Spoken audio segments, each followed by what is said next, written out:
My 30F husband, Luke, 33 male, had a sister, Laura, 29F. We were all close and saw each other 2 to 3 times a month, along with their parents. Almost 6 months ago, Laura fell down the stairs at their family home and died. It was a freak accident. There's a window on the half landing and she hit her head on the sill. I was the last person to see her. I was there for less than 10 minutes and she was in her pajamas making coffee. I didn't even stay for a drink, and I struggle with how such a brief and meaningless interaction could have been her last. She deserves so much more. My husband and I have only been married for a year, but we've been together for 4 and have known each other for 20 plus. When Laura's parents found her, they called my husband straight away and we rushed over. We faced the whole thing as a family. In the days after, Luke started quizzing me. Exactly what we talked about, what she was wearing, where we were standing, etc. It progressed to saying I was providing conflicting information. On tiny details he was deliberately misunderstanding, and accusing me of withholding information because I couldn't tell him things like what pajamas she was wearing. This escalated quickly but lasted for less than a week, as I lost my cool and made it clear that I was done answering questions. He didn't bring it up again and I wrote it off as a grief quirk. His behavior was generally that of a normal, grieving person. Last Friday, he outright accused me of murdering her, in front of his parents. Out of the blue. We were all stunned. There was an inquest which recently concluded, and there was never any doubt the verdict would be accidental death. He said it was completely obvious and he couldn't believe that no one else could see it. He claims I went through his phone and found his messages with Laura. I have absolutely no idea what messages he is talking about. I have never looked at his phone, and that I went over to confront her and things got out of hand and I pushed her downstairs. By the end he was shouting about going to the police and getting the inquest overturned, and how I wasn't going to get away with it. Let me be clear, Laura and I had a great relationship. We all did. I have no idea where this has come from, other than these messages I haven't seen, and even then, I don't think there's anything I could ever see on someone's phone that would drive me to murder. It's just ridiculous. He's been with his parents since this happened and will not talk to me at all. I've had some contact with his mom, but she's not being very communicative. The last I heard, she didn't know what messages he was referring to either. I am still completely stunned and I have no idea how to proceed. I made a commitment to be there for him always, and I understand that grief can manifest in strange ways, but part of me feels like my love for him died the second he called me a murderer, and I don't know how we could possibly work through this. I also really don't want to be thought of in this way, and I have no idea if he has said anything to people we know. I obviously haven't. A brain tumor or psychotic break has crossed my mind and I suggested it to his mother, and she just said she'll talk to him. Other than the questions before, he hasn't been acting odd. Obviously he's been grieving, but he seemed sane and sensible other than this. I feel like I'm going mad. Does anyone have any advice at all? TL, doctor, my husband's sister died in a horrible accident, and my husband, for absolutely no reason other than some mystery messages, thinks I murdered her. Edit, it has come to my attention that I accidentally used Laura's real name once in this post. Can I kindly ask that anyone who commented who is, real name? Delete their comment, as I really don't want this to bleed into my real life. For obvious reasons. Oop, I was interviewed by the coroner's office after her death, as I was the last person to see her. She died about 3 hours after I saw her, and I'd been to the supermarket and was home by that point. It's all verifiable and was a recorded interview. I haven't spoken to anyone but his mother, and that's only been over messages. She's never been a big texter, but she has seemed very cagey over the past few days. I don't know if this means she's seen the messages. I've asked and been ignored. Oop, I'm feeling so freaked out at the idea that he came up with this almost immediately after her death, and has either been sitting on it or planning his confrontation, that I'm basically trying to dissect the past 6 months. Maybe it's time I start writing things down. Right until it happened, things felt very normal. Obviously her death has been felt deeply by all of us and things aren't anything like they were, but there have been no signs of anything like this, even on the day. I'm in a bizarre and complex situation with my husband. I have broken the law, and I feel I have no choice but to do so again for my safety. I don't know what type of solicitor I need or what the next steps should look like. We're in England, and I'll try not to editorialize too much. My husband's sister died suddenly at the start of the year. Her death was an accident and there was no suggestion to the contrary. The inquest was recently concluded and a verdict of accidental death returned. I was the last person to see her, but her time of death, which was almost immediate due to her injury, was confirmed to be hours after I had left the house. All of this was verified at the time. In the immediate aftermath, my husband behaved strangely and kept trying to trip up my story of the last time we saw each other, which was a brief interaction. Last week, months after this was first and last mentioned, he outright accused me of murder, in front of his parents. He says I saw his messages with his sister, and confronted her, and that he's going to have the coroner decision overturned and have the police investigate. I haven't seen or heard from him since. Today is day 9. I posted for advice on Reddit. I'm pretty desperate at this point, and it has spooked me, quite reasonably I think, but also led to me committing a crime and planning another. My husband's iCloud credentials were saved on an old iPad in his office, and I downloaded his backup last night. I have read all of his messages with his sister, and there is absolutely nothing like he describes. I understand this is illegal and I'm concerned about the possible ramifications. I am also waiting for a callback from a locksmith to change the locks on the home we own together, which I believe is also against the law. So this leads to my actual questions. I feel justified in what I've done for my safety, but is there a degree of pragmatism under the law for these issues because of the situation, or am I shooting myself in the foot? I am resigned to the fact my relationship is over, but his parents don't seem to be taking this seriously and they're icing me out. I believe this is a serious mental health issue which may put people, namely me, at risk. Can I do anything about this when all I have is the fact I'm being accused of murder? I feel he needs to be detained and this should be investigated as a full-blown psychotic break. Sorry, this is all a bit mental. In addition, what type of solicitor do I need? My understanding is that a coroner decision can't be appealed, is that correct? Are his accusations going to go anywhere? Can I protect myself from this or stop him escalating to telling others? We live in our hometown and everyone knows everyone. This could follow me forever and it's either a lie or a delusion. Any advice would be greatly appreciated. Oop, what else can I do? He has blocked me everywhere, and we went from a normal couple dealing with a new normal 6 months after the death of his sister, to me being accused of murder over a family dinner because of messages which clearly don't exist, and it's been 9 days and I've heard nothing since. Can I remind you that the inquest was held and concluded? I dropped off some Tupperware, grabbed an umbrella I'd left behind the previous week, went to a big Tesco, then went home and called my mom. I was already home by the time she died, and my whereabouts were extremely easy to verify because my husband was home all day. It's obvious that he's going through some serious issues coping with the death of his sister. That is the exact point of all of this. I don't think that's a fair assessment. Being accused of arguably the most serious crime to exist has most definitely occurred. My understanding of the law is that something is illegal whether you are reported to the police or not. Those messages are evidence as far as I'm concerned, that his accusations are false. They were apparently the trigger to me literally murdering someone I was extremely close to. I have illegally accessed them, and I don't think it's unreasonable to inquire as to the potential impact of that. I am fully aware that I need a solicitor, but as you're probably aware, today is Sunday. I don't know if I need to seek someone out based on a divorce, which honestly, if this is a mental health issue, is not going to be something I go for, or a criminal solicitor, or someone who deals with the Mental Health Act, as my absolute priority preference is getting him assessed. Update 1. I wasn't expecting much from Reddit, but I got valuable practical advice before my post was locked, and I appreciate it. There were no crazy, or even suspicious messages. I've searched for over 100 terms and scrolled back over years. I saw a side of them both I wasn't expecting, but nothing that explains the claim I murdered Laura over their chats. Nothing to suggest he was cheating. Absolutely nothing to suggest incest. I repeat, no incest. No weird gaps where deleted conversations or a switch to another app would fit. Just siblings making plans, sending memes, and gossiping. They said unexpectedly horrible stuff about a few people, but not me. It was a sort of relief, but it raised more questions than it answered. I sought legal advice, also from Reddit, after posting here. Turns out my options are divorce him or sit down. I contacted my community mental health team, who said they'd reach out, but made it clear it wasn't urgent. I then called his mom and said that if I didn't hear from him by this weekend, I would get a solicitor and ask for a mental health assessment as part of the divorce. In response, he made a ridiculous post to Facebook, which neither of us have used in years, and everything blew up. I'm going to try to keep this succinct. On Friday night, he made a long accusation on Facebook, with new information. He said he'd been planning to leave me for months with his sister's support, and I found the messages, and murdered her. The coroner has reopened the case and the police are preparing to arrest me, and he needs to make sure people know before the trial stops him talking about it. It was well written and seemed vaguely plausible. He messaged people links so it got some attention. We live in our hometown, and have a large circle of friends because we've been here all our lives. People I haven't spoken to since school were reaching out to me asking WTF was going on. It was madness. In response, I posted the export of his entire conversation history with Laura, also to Facebook, when I finally got back in. I linked to the chat along with a post explaining my side, and noting that I had changed my ex's iCloud and Apple passwords, and that if he wanted them back, he should comment on my post and update his own, admitting that he was lying. He eventually did. When I started getting messages about his post, I panicked, and changing his passwords seemed important to preserve everything because he'd know I had access. When I spoke to him the next morning, it's clear he's not having a mental episode at all, but is claiming one because he's been caught in a big lie. As soon as he was outed, he called me, clearly drunk, begging and promising to explain everything if I deleted my post. I hung up and told him to call back the next day. He did, after many missed calls and texts, and he tried to bargain and guilt-trip me with his mental health until it was clear the wrong people had seen his conversation. It's hard to describe, but it seemed fake. It was too well rehearsed, and then this morning, when it was clear he was getting nowhere, he blocked me. Begging for mercy and reciting facts about mental disorders doesn't align with someone in crisis with a sincere belief that someone murdered their sibling.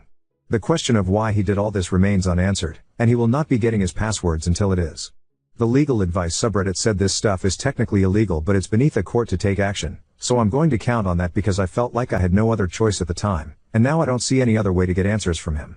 I am desperate and it's all I've got. So there we are. The relationship I have believed was my destiny since I was a teenager has boiled down to petty, convoluted and vindictive bullshit, played out on social media, for reasons still unknown. My hope for a brain tumor is fading and clearly tomorrow morning is going to be when I lawyer up and stop posting about this. I am mortified, I have no idea whether some people might believe him, and I still don't know why this all happened in the first place.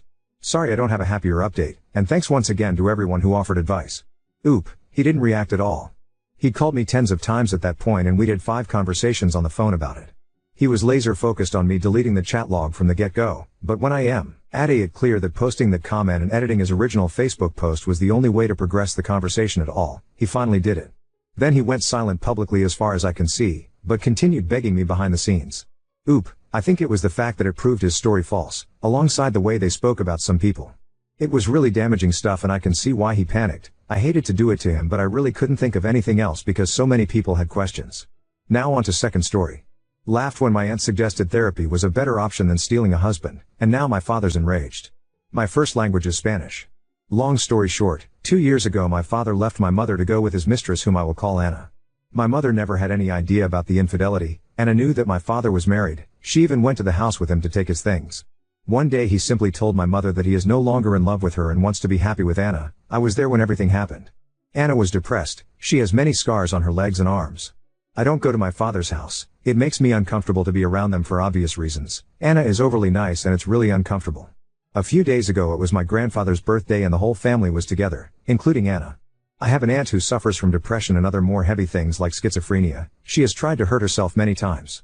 At one point in the night there were only my father, my aunt, Anna, another aunt and I in the living room. For some reason my aunt and Anna were talking about some serious things and at one point Anna began to say that depression made her do many things trying to feel fulfilled, that she could only overcome depression when she met my father and he saved her, that meeting him was the key to overcome her depression and now she's finally happy thanks to him.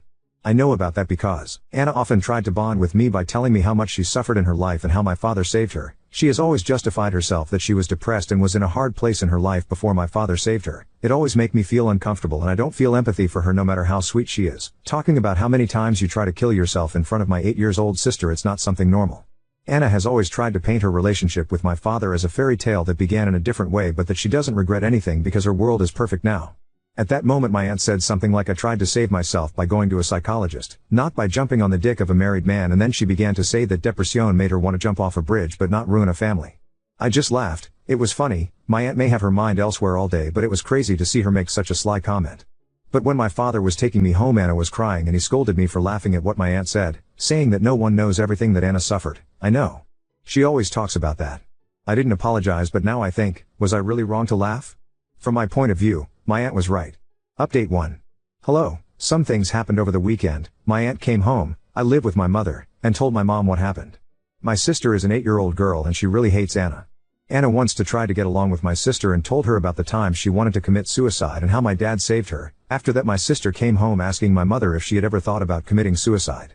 That's not a question an 8-year-old girl should ask and my sister even asked me questions about suicide after that. I don't really know what else exactly Anna said to her but it definitely affected her as a little girl. It's not even something you should talk about with a girl of that age. My mother was furious and since that day she forbids my father to have my younger sister near Anna as she considers her a dangerous and unstable person around children. Since that day things have been really tense between my father and my mother. My little sister doesn't want to visit our father so she is fine with this. My aunt told my mother that Anna talked about it again but this time in front of me. Apparently my father and Anna were totally forbidden to talk about these things in front of me too. I'm not a little kid but apparently that was the arrangement my mother made with my father when she set boundaries for them. My aunt told her what happened that day and I confessed to my mother that Anna and my father talk a lot about those suicide attempts in front of me, which is something I should have talked about before but at that moment I didn't want problems and decided to just ignore them. I told my mom that for that reason I am not going to my father's house anymore and my mother got very upset with him. The next day she went to talk to my father. I don't know what they talked about, she just came back saying that Anna can't get close to us anymore. She told me that she can't forbid me from being near my father and that's my decision but Anna is extremely forbidden to set foot in the same place where I and my sister are. My paternal grandparents agreed and my aunts too, they knew about the situation with my younger sister. I haven't spoken to my father, but my cousin told me that my father argued with my grandfather. He often says that Anna is a good person and we don't understand the pain she suffered, so I guess he's upset with all of us now for our great lack of empathy, as he always says. I don't know, at least now I won't see them for a while. It was a boring update but that's what happened, haha info. My father is only 3 years older than Anna. She is not much younger than him or anything like that. From what Anna told me, she always tell us it, they met at work. She called my father every time she tried to commit suicide, and so he began to help her. Anna used to go to the psychologist but said that she decided to leave it because that did not help her. Then she met my father and well, according to her, he saved her. It is disturbing to hear her talk about how she always sent messages to my father since he was her only support, her words, and he ran and left everything at home to go with her every time she was feeling bad. A sociopath in my books. A good person doesn't talk about suicide with an 8-year-old, whose brain hasn't developed fully to understand its implications. Or a good person doesn't have sex with a man who is in a committed relationship. Oop, my cousin doesn't like her neither. My father is the one who says those things. Update 2. I have stopped going to see my father, and my father's parents stopped allowing him to go with Anna to their house since I am there a lot and my mother does not allow her to come near me or my sister. Anna began to have the strange behavior of starting to send me texts. First she apologized to me but insisted that my father misses me and my sister. I replied to her that my mother does not allow us to talk to her, and she said that she is my father's partner, so we have to get used to her being around. She started to talk badly about my mother, skeptical, saying that I'm too young to realize it, but my mother is manipulating us and that's wrong because she's not allowing us to be a family. I'm young but I'm not dumb. I didn't answer her again and showed the messages to my mother, who spoke to my father again. My father knew nothing about this and apparently had an argument with Anna about this, since now my mother is planning to take away his last name from our name to end with this shit show and protect us. I don't understand too much about this, but in my country you can go to court and take out your father's surname, making him have no right over you anymore. I honestly believe that neither my sister nor I would have any problem with this, but I think my mother just said that to scare him. This is something I heard from my aunt, and I don't know how much of this is real, but my father has been staying at my grandparents' house. One of those nights Anna went to knock on the door looking for him just to argue. She and my father began to argue. Anna yelled at my dad that he couldn't leave her like that, but nothing else happened because my grandfather kicked her out. My aunt also told me that my father told her that Anna sends him messages like, if you leave me I will kill myself, you can't leave me, so my father is afraid of leaving her and afraid of her. Less than 2 days ago I found out that my father had to leave work quickly because she sent him goodbye messages. Nothing happened to her, she just cut her arms as always. My aunt said that this is something that Anna has always done. Even when the affair started she sent him messages saying that she was about to commit suicide so that my father would go to her. This is something that Anna also told me, but in a more romantic way. It always scared me. I have no contact with my father and I avoid him when he's on Grandpa's house, but as far as my aunt has told me, he doesn't know what to do since he misses us but is afraid to leave her and that she will kill herself. I feel bad for thinking this, but I'm really relieved to be hearing all this from afar. I'm so thankful that my mom forbade us to see her before all this happens, and honestly this is his karma, so I'm not going to get into this. Anna took her own life when my father went to get some of his things with Grandpa and was scared that she could hit or do something to him. That's all I know, but she killed herself while they were loading some of my father's stuff into the car. I'm very shocked. I wanted to think what everyone told me, that she wasn't going to do it. I don't want to talk to my father at all. Is this wrong? Want my mother to take us away from him? I do not know. I go to the psychologist and my sister too, but neither of us want to talk to my dad even now. I don't want that drama in my life. My psychologist says it's normal and I shouldn't talk with him if I don't want to. My sister hates him. I don't feel bad for Anna either, and that makes me feel worse. The last thing I heard about her before this was that the police didn't do anything because they never do anything, and she refused to continue her psychological treatment because, according to my aunt, they would tell her that she should be hospitalized, and that happened to my aunt in the past too. I didn't know that. I remember my father telling her about her appointments with the psychologist and even the psychiatrist sometimes because of the medications and the start of that relationship, but she would refuse and say she was fine. She wasn't young or naive. She was 34, almost my parents' age. I even think she had more control in the relationship than my father. She was a grown woman, and I can admit that this last days I was nervous about her BC of all the things she was doing. I don't feel bad about her death. I even feel very relieved that she is dead, and it is something that my aunts have also told me. Everyone feels like that about her. They and my psychologist say that it is normal to feel that way, but anyway I prefer to think that I am a better person than her and my father, so I'm not going to be happy for it but respectful. It's sad to think that we're all relieved when someone died. She wasn't a good person at all. My father is not a good person either, and I know it. He is not an innocent. He did many bad things to my mother during the whole divorce process. He left us until it occurred to him to want to play family with that woman, and even so my mother had always encouraged us to talk to him. They both did a lot of things to my mother during the divorce process, but now I just want my mother to continue to forbid my faith or from seeing us until we want to see him. Anna scared me. I also feel guilty thinking that she may have seen one of my posts, even though I don't know if she knows English or the existence of this app. I think I'm rambling a lot and this post doesn't make sense.